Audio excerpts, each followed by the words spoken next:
Welcome to Matters Financial and Geopolitical from the Frontier. Thank you for stopping by. I trust you had a great weekend.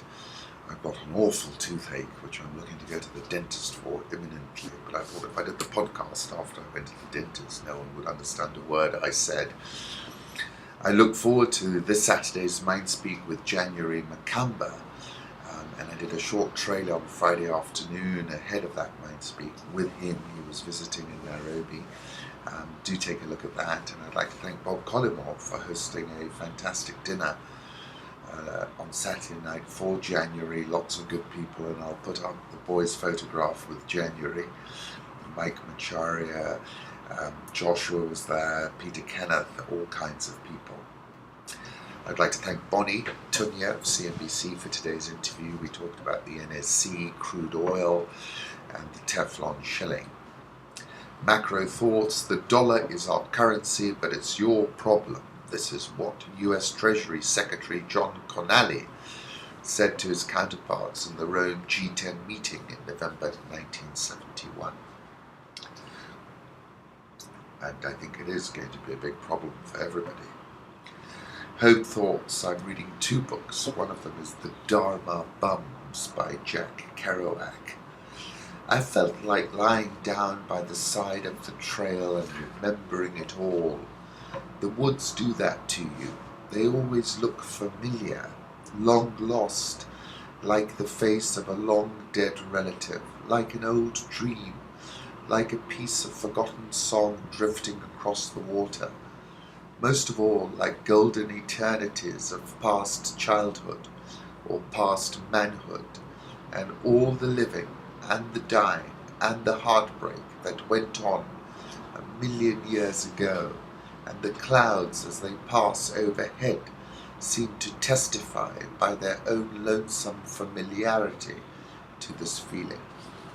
It's not as good as on the road, but it's good.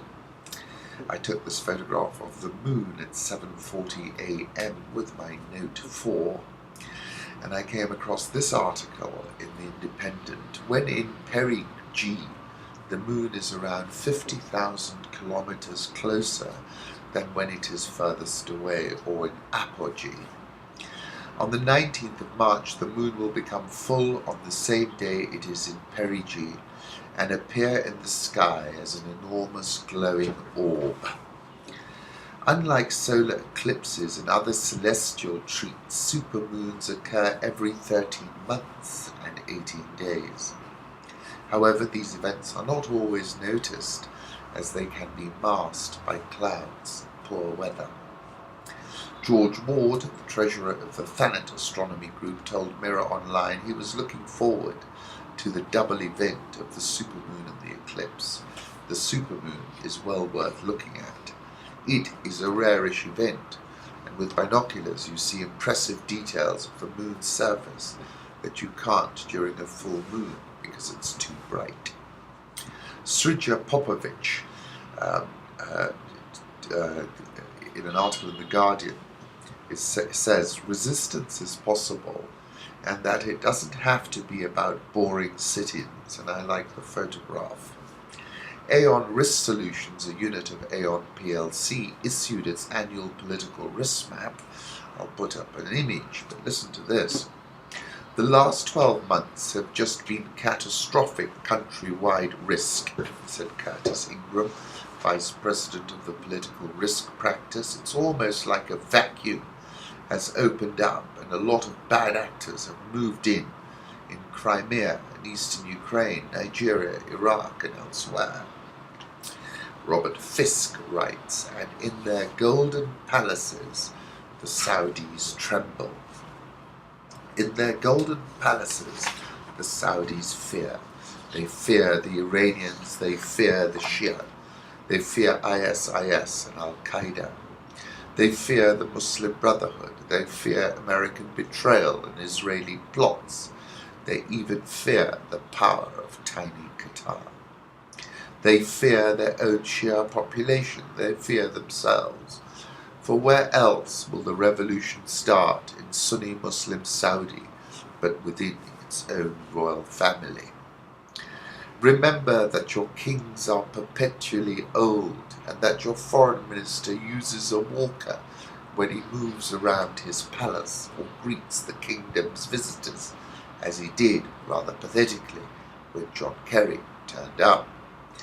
I'll put up the photograph that John Kerry tweeted of him and King Salman in Saudi Arabia, and then the US Embassy in Riyadh tweeted a photograph of John Kerry with Prince Saud Al Faisal after the meeting with King Salman, which Robert Fisk describes as rather pathetic. Folks simply demanding that Iran capitulate is not a plan, said Secretary of State John Kerry after Netanyahu's speech. The top NATO commander, General Philip Breedlove, who I'm sure the name is a play on Strangelove, because he certainly behaves like that occasionally, has raised hackles in Germany with his public statements about the Ukraine crisis. And you've got to go back to his comments, which have been rather extreme. The Guardian's saying, instead of creating a common European security system, including Russia, the US-dominated alliance has expanded up to the Russian border, insisting that it is merely the sovereign choice of the states concerned. It clearly isn't. It's also the product of an alliance system designed to entrench American leadership on the European continent, laid out in Pentagon planning drawn up after the collapse of the Soviet Union to prevent the re-emergence of a new rival. Russia has now challenged that, and the consequences have been played out in Ukraine for the past year, starting with the Western-backed ousting of the elected government, through the installation of a Ukrainian nationalist regime, the Russian takeover of Crimea, Moscow-backed uprising in the Donbass. On the ground, it has meant thousands of dead, hundreds of thousands of refugees, indiscriminate shelling of civilian areas, and the rise of Ukrainian fascist militias such as the Azov Battalion, supported by Kiev and its Western sponsors, now preparing to defend Mariupol from its own people. For the bulk of the Western media, that's dismissed as Kremlin propaganda. Russian covert military support for the rebels, on the other hand, is denounced as aggression and hybrid warfare by the same governments that have waged covert wars from Nicaragua to Syria, quite apart from outright aggressions and illegal campaigns in Kosovo, Libya and Iraq. Very fair. Shia fighters fire a rocket during clashes with Islamic State militants in Salahuddin in Iraq. Quite an arresting photograph. MH370 Search, Malaysian Airlines flight, was flown off course deliberately, and search was hampered by airlines' mistakes, the report shows. Whoever was at the controls of MH370 when it disappeared a year ago wanted to evade detection. The interim report into the loss of the Boeing 777 and its 239 occupants shows the culprit was inadvertently helped by mistakes in the airline's duty office. The transcript with air traffic controllers in Kuala Lumpur is an appendix to the interim report into the loss of MH370. Transcript reveals how the events unfolded through the early hours of the 8th of March. My goodness, it's nearly been a year. After the captain signed off from Malaysian air traffic controllers with the words "Good night, Malaysian 370" at 1:19 a.m. local time. The aircraft was expected to continue flying north at 35,000 feet and to make contact with controllers at Ho Chi Minh City. But its transponder was turned off by someone on the flight deck, rendering the plane invisible to civilian radar. One Vietnamese controller says, "We just see him on the radar screen one time, and after a few minutes later disappear." 45 minutes later, after the final contact, Vietnamese controllers are growing increasingly concerned about the flight, but were told by the Malaysian counterparts the aircraft is still flying, it's somewhere over Cambodia. That information had come from Malaysian Airlines Operations Centre. Further reassurance is given around 2:35 a.m. when controllers in Kuala Lumpur tell Ho Chi Minh City staff that Malaysian Airlines is still in communication with the jet. And then later on, urgent request, please contact Ho Chi Minh ATC ASAP. They complain cannot track you on their radar. The message was never received.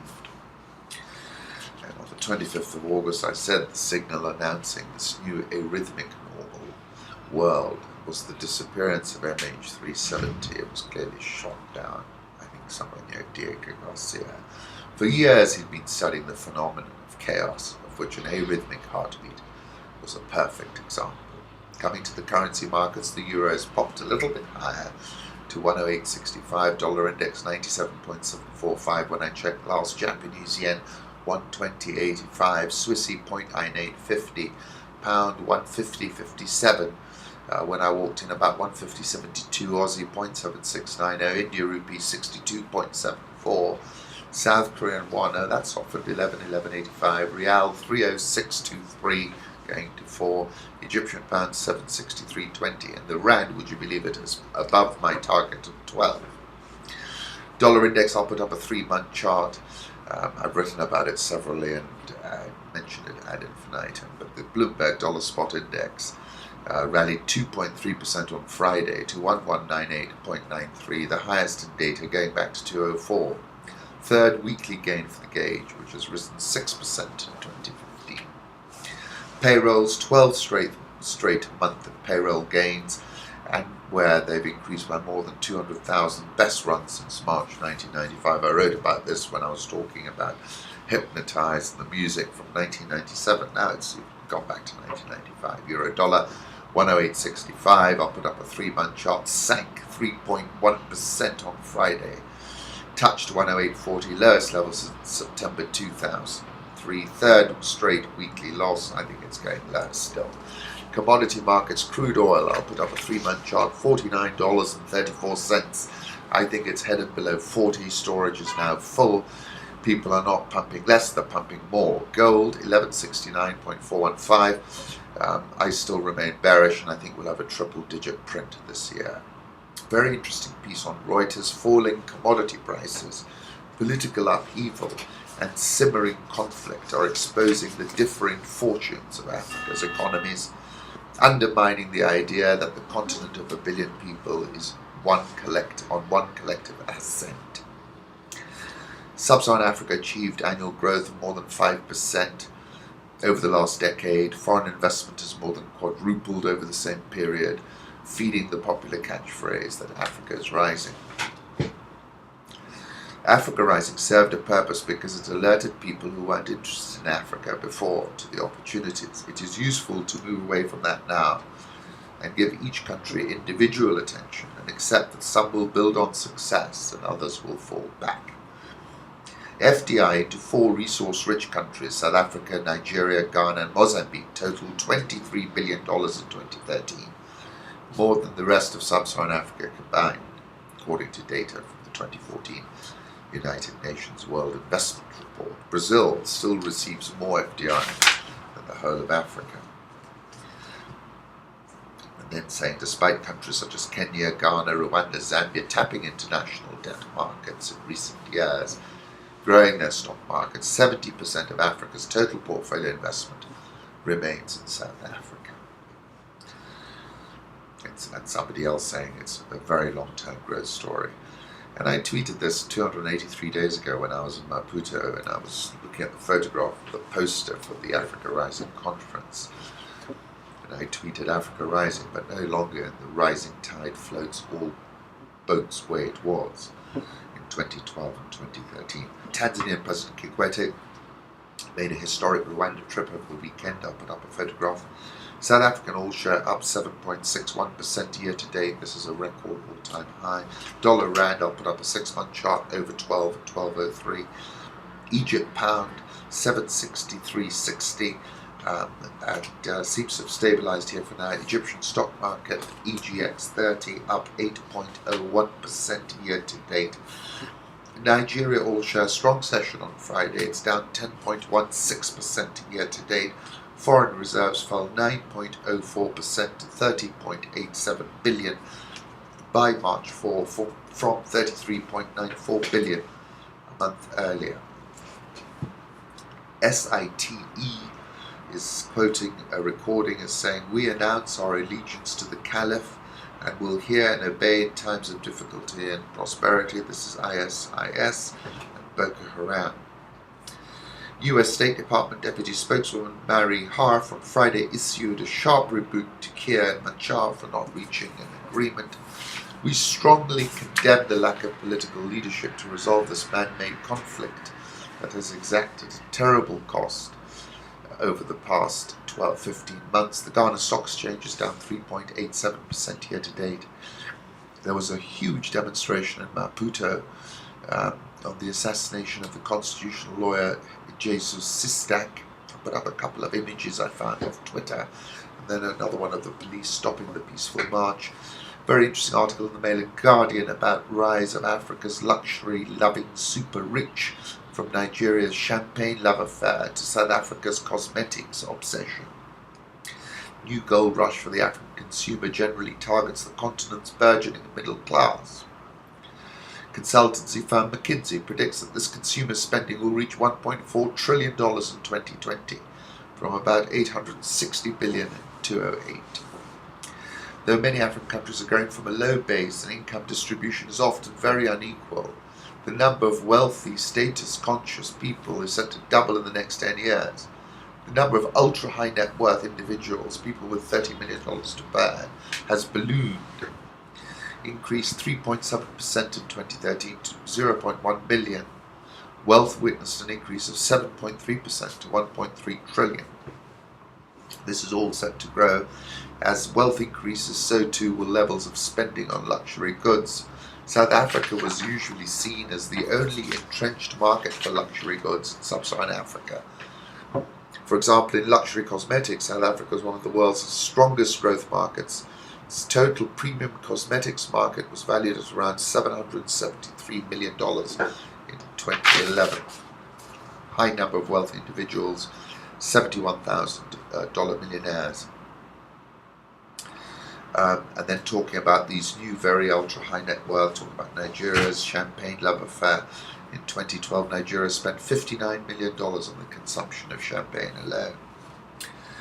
And it's very interesting. Do have a look. Burger King Worldwide Inc. plans to enter new African countries before the end of the year as it follows Yum Brands KFC chain in tapping demand from the continent's middle class. Our African operations are progressing at a vigorous rate. Maker of the Whopper Burger operates a South African unit with Johannesburg-based Grand Parade, has rights to open outlets in Zambia, Botswana, Zimbabwe, Mozambique, Namibia, Mauritius. Company has also asked for permission to open stores in Angola. Restaurant chains, retailers, consumer goods companies are expanding in sub-Saharan Africa, where the number of middle-class households has tripled since 2010. Coming to Kenya, we've finalised the application for the $50 million loan. The drawdown would be anytime soon. This is Barclays Kenya drawing down $50 million from the PLC.